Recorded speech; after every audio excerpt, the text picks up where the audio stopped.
Goose morning, everyone! If you don't remember, which I don't blame you because it was ages ago by now, I made a video where Rocky Balboa was pit against all of the boxers from the Wii version of Punch-Out! And it very swiftly became my most viewed video ever, only rivaled by a small animation I did of Hatsune Miku, I guess. But no matter, you guys loved it! And apparently really wanted me to cover the title defense fights. So here I am, doing the same thing again.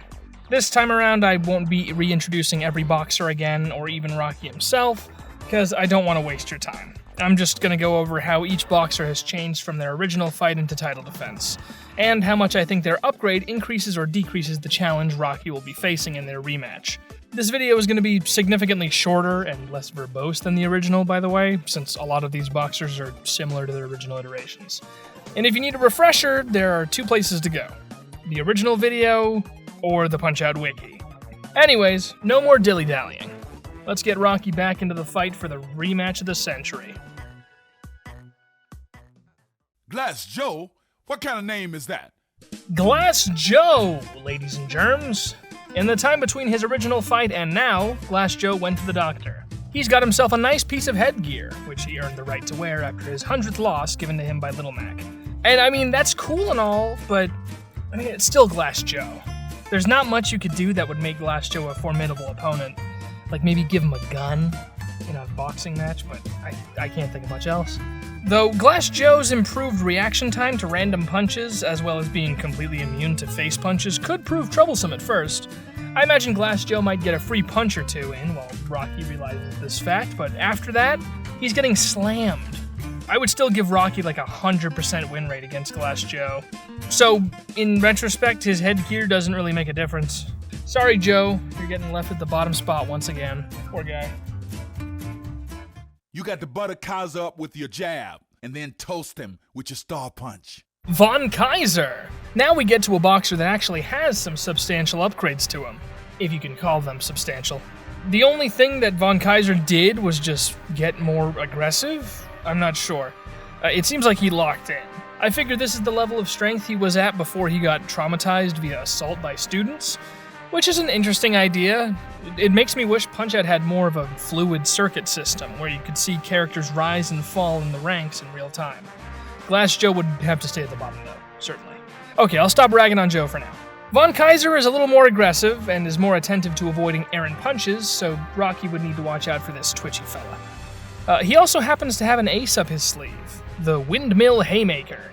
Von Kaiser lets out a battle cry and does a downward haymaker, which will knock out the opponent in one hit. Awfully bullshit if you ask me. Rocky may have some trouble with that move at first, but once he finds the tell, he's swift enough to avoid the attack. And then Von Kaiser is an easy knockout. Well, relatively. Things are only gonna get harder from here. Send the Disco Kid to the dentist. Bust his chops, Mac. Bust his chops. Disco Kid! Love this man. I really wish we got more newcomers in the Wii game. Then again, I just wish we got a new Punch-Out altogether, but let's not get sidetracked again. Disco Kid has picked up a hip new fitness trend called boxercise. Accurate name. This mainly comes through during his fight by the way he speaks like he's instructing you as he attacks, and he does know a couple of new moves, like that quick 3-hit combo that has a tight window to be avoided. Aside from that, though, he's still the same Disco Kid, telegraphing his moves by stating them literally and just generally acting aloof, doing things like dancing during battle and whatnot. A new fighting style does not a challenge make, and Disco Kid is generally the same. I'm surprised he managed to win against Von Kaiser. Poor old man. Let's move on. Hey, Mac, if you can dethrone this king, the minor circle is yours. King Hippo! This guy hasn't changed much, aside from, what was it again? Oh yeah, he brings armor to the fight. People really get on Aran Ryan's case for being a cheater, but I hardly hear anyone mention King Hippo's manhole cover on his tummy. I'm surprised 6 pieces of duct tape is enough for that manhole to stick, by the way. Anyways, aside from that, King Hippo has a bigger crown and a slightly more complex special move, with the bear hug being followed by this kind of dunk. I don't know how to describe it. Anyways, Rocky is certainly going to have a bit more of a challenge with King Hippo having his weak spot covered up at first. And King Hippo was already a bit of a challenge due to his sheer size and mass, so I don't know. I do have to give props to the King for taking the most initiative in the minor circuit by actively cheating to try and take the win, though there's not much that's considered cheating in the WVBA. Maybe Aran Ryan's antics, since he tries to be sneaky about it, but I don't know. We'll get to him later. In summary, I don't think King Hippo is going to give a significant amount of trouble compared to his original. I mean, sure, it'll be more difficult, but King Hippo was already one of the first hard fights that Rocky would have to fight against. But I don't know, I'm rambling. Let's move on. Now we move on to the major circuit, and we already encounter one of our first big roadblocks of Rocky's title defense run. Hey, Mac baby, it's time to repay the favor. Send him a TKO for Tokyo. Piston Hondo. You may be wondering, Goose, this is Piston Hondo, the 5th fight in the game. How bad could he be? And I'd probably reply, viewer, are you prompting me to elaborate further? You sound kind of scripted. Anyways, let me tell you how Piston Hondo becomes superhuman. You know how Little Mac trains by following Doc Lewis on his bike? Well, imagine if Piston Hondo did the same thing, but replaced the bike with a bullet train. Now, I don't know about you guys, but I don't think Rocky is going to be matching Piston Hondo in swiftness. I feel fairly confident in saying that there is a very slim chance of Rocky defeating Piston Hondo at this point. I could only see Rocky winning if Piston Hondo gets uncharacteristically cocky and starts getting sloppy, to the point of Rocky landing some devastating gut punches. Also, I never noticed, but damn, it's a long word. Sorry, getting sidetracked again. Let's move on. I know one thing, baby. Playing dead with this bear won't work. You gotta knock him out and send him back to the wild. Bear Hugger. That's right, he's back in action. And this time, all he's really done is given himself a smart-looking hat. Oh, also the squirrel inside it, but it really doesn't do anything. I mean, it kind of pops out of the hat as a tell for certain moves, and helps wake Bear Hugger up when he gets knocked out, but that's it. I will admit, the additional delayed attacks could prove to be annoying for Rocky. Well, they were annoying for me, but, you know. But the only thing that's really a problem is what's been a problem since the first fight. Bear Hugger is a big dude, and that's just a lot of bear for one guy to knock out. I don't think I'd raise or lower the difficulty by very much due to how little the squirrel actually contributes, but I don't know, maybe Rocky would get distracted? That's really all I can say in defense of Bear Hugger. Moving on. Where am I? I can't even find my chocolate bar. I must be in the wrong corner. Great Tiger.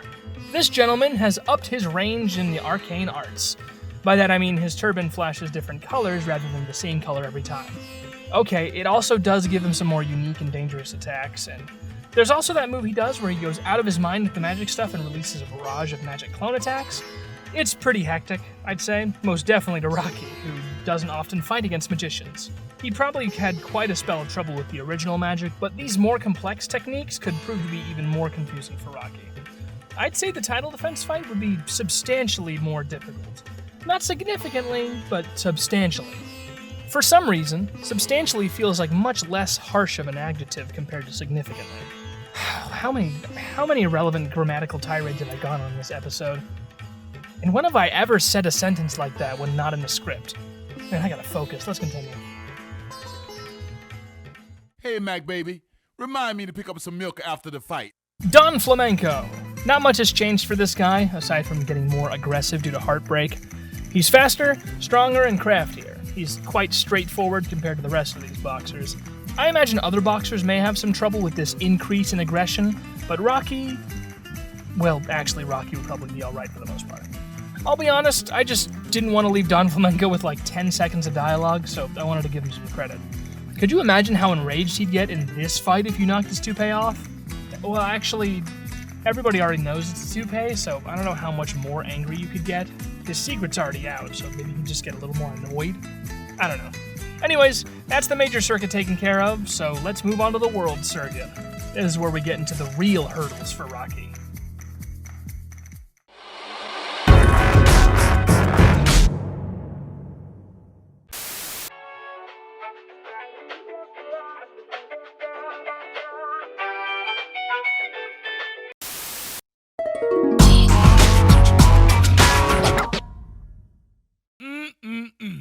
Don't you just love to hate this guy? Aran Ryan. this chap spells big trouble for Balboa. We're gonna skip the preamble and bring up the flail. You know the old boxing gloves that had horseshoes in them? Well, Aran Ryan created a flail using said boxing glove and a rope. He attempts to swing this at Rocky as often as he can, I'm sure. Even when he's knocked out, trying to get a cheap shot as he falls. Actually, I don't think I've ever seen it. What happens if Little Mac is knocked out by that last flail swing Aran Ryan does before he loses consciousness? Is it like a double knockout? I'm curious. Anyways, this flail is going to undoubtedly cause a spell of trouble for Rocky. It's just plain unfair for him. Though I will say, Aran Ryan may have brought a flail to a fist fight, but he's still a particularly frail fella. If Rocky can persevere through a flail attack and land a well-timed gut punch, I don't think it would be as disastrous of a fight as people might assume. Though Aran Ryan is definitely no pushover in this state. We're gonna recycle this soda pop, Mac, baby. Crack his six-pack, then collect your refund. Soda Popinski. This is a humorous case because Popinski did about the same amount of work as someone like King Hippo did. He didn't train for shit. Instead of that, Soda Popinski got a league of scientists to turn his soda into serum, which makes him extraordinarily strong. And not only that, it's also exponential. With every knockdown, Soda Popinski becomes stronger, faster, madder, and redder, I guess. Well, one thing is for certain. Rocky is going to need to knock this guy out promptly. The longer it takes for him to put Popinski to sleep, the more difficult it's going to be as his strength and speed increase. I'd say Rocky's going to have some real trouble with this guy. It's more of a toss-up than some of these other bouts. It just comes down to Rocky's swiftness and strategy. Now here, I believe we reach the first truly impossible fight for Rocky. Hey, Mac, baby, tell me something. When Bald Boy washes his face, where does he stop? Bald Bull. For his title defense fight, he trains against actual bulls, which charge into him and hit him right in the tummy. He has done this to help improve his gut strength, and it shows very heavily. In the title defense fight, the only thing that can properly knock Bald Bull down is a star punch. I don't know if you're aware of this, but only 2 people can do the star punch in the Punch-Out universe. Little Mac and Doc Lewis. Are we starting to connect the dots? Without the ability to use the star punch technique, Rocky can't actually defeat Bald Bull, and will inevitably either lose by decision or get knocked out by Bald Bull. Now, obviously I'm not going to finish the video off. If I were to stop at the first person Rocky would lose to, I would have ended it at Piston Hondo. Maybe even King Hippo, depending on how Rocky's feeling.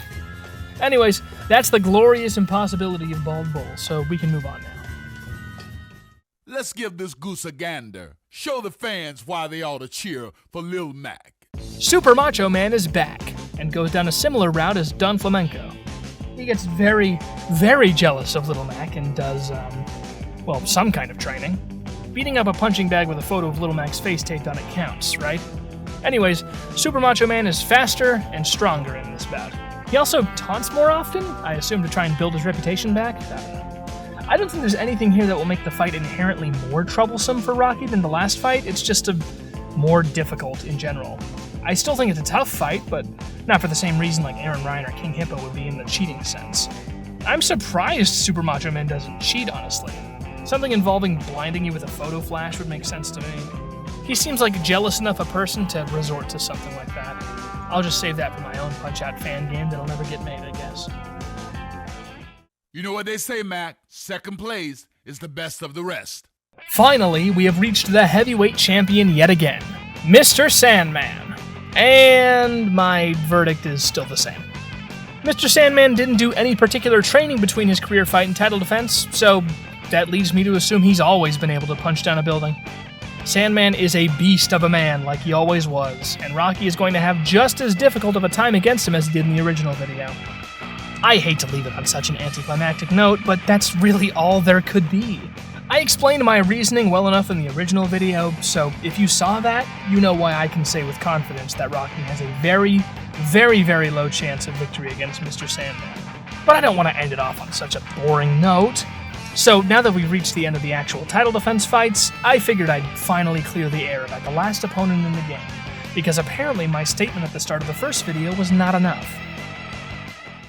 I must be dreaming. Are you fighting Donkey Kong? Donkey Kong. Rocky goes down real fast. I doubt Rocky would be able to figure out DK's tells before he gets knocked out, because DK is all over the place during that fight. And also, Donkey Kong is just ridiculously strong compared to everyone else in this universe. Do you think Mr. Sandman knocking down a building is bad? Donkey Kong punched the moon out of the sky! Like, try comprehending that. It's ridiculous shit. Does that finally lay that to rest, you little whelps? Rocky is getting pulped by Donkey Kong. Okay, now that that's finally settled, there was one more boxer I thought might be interesting to discuss. Hey, Mac baby, wait here. I'm gonna get you a chocolate bar. Ha ha ha ha. I'm just kidding. I think I'll get one for me. Little Mac. This one seems like it would be rather close. Both of these guys are quite strong in their own ways. Rocky's a tank of a man who can dish out a mean punch, while Little Mac is good at figuring out opponents' tells and counterattacking. Though Rocky doesn't really do much telling, he just kind of punches. However, Little Mac has a secret trick up his sleeve, the Star Punch. There is potential for Little Mac to achieve a swift or maybe even lucky victory with cleverly timed Star Punches, but I don't know if Rocky is the type to let him do that, if that makes sense. It would end up being quite the close fight, I feel. Probably pretty entertaining, too. Death Battle, get on it ASAP. Chop chop, some other way to express speed. Though it might not be as bombastic of a video as something like, I don't know, Godzilla vs. the Hulk or Bowser vs. Eggman. I haven't watched Death Battle in a while. What are they doing recently? I should check that out. Again, super sidetracked. Wow, I am scatterbrained today. And there we are! Hopefully this video ended on a satisfying note for you all, at least a little bit. A lot of people were asking, and I think I delivered in a moderately satisfying manner. At least now I've filled the punch-out quota for the season, and I can rest until the next one. Of course, I have more planned. What do you think, I am a fool? I like this series too much and make far too much money off it to not make more videos. But also, I just like making YouTube. Seriously, I've nearly lost my mind in the month I couldn't make videos when I was moving apartments. Oh man, I really, really hated that. I like being creative too much to stop. Anyways, that's going to be all I've got for today's video. So I would absolutely love it if you could just stay a moment while my secretary Bonnie shows you some art, and I talk about some of my other ventures I think you might enjoy. If you like seeing music, speed paints, memes, and bloopers from videos, then my second channel, Goose's Golden Gallery, is the place for you. It'll be in the description, alongside my TikTok, Blue Sky, and Newgrounds. If you'd be interested in following me on those as well, of course. Also, I have a Discord server, the Honk House. That's where me, my friends, and all my viewers hang out, and talk, share art, and occasionally have game nights and whatnot. It's a fun little community, so feel free to join and chat. Honestly, I'm not sure how to make it obvious that every single time I do this outro, it's a different recording. Maybe it'd just be easier to, put this in the description. I don't know. I just need to pad out the ending so I can do the actual fan art scroll for all the art I've gotten, because I like showing the art too much. And also the headliners, which I don't even have that many of to begin with. Oh, speaking of, might I also suggest becoming that? That's what I call channel members, headliners. You get access to emotes on streams, first dibs on watching new videos, anywhere from 1 to 3 days in advance, a private channel in the Discord server, and a credit at the end of videos that includes a little doodle of you. To get that doodle, though, you'll have to join the Discord server to let me know how you'd like me to draw your head. Finally, if you have any fan art of me you'd like to share, tag me in it on social media or post it in the channel of my Discord server, and I'll put it at the end of my videos. With credit, of course. Okay, that's everything from me today. My name is Goose. I thank you very much for watching, and, I've been thinking about it. I think the title of Punch-Out Guy is starting to grow on me. Maybe I don't disdain it as much as I thought I did. Well, maybe a little bit, but Anyways, have a goose night, and sweet dreams.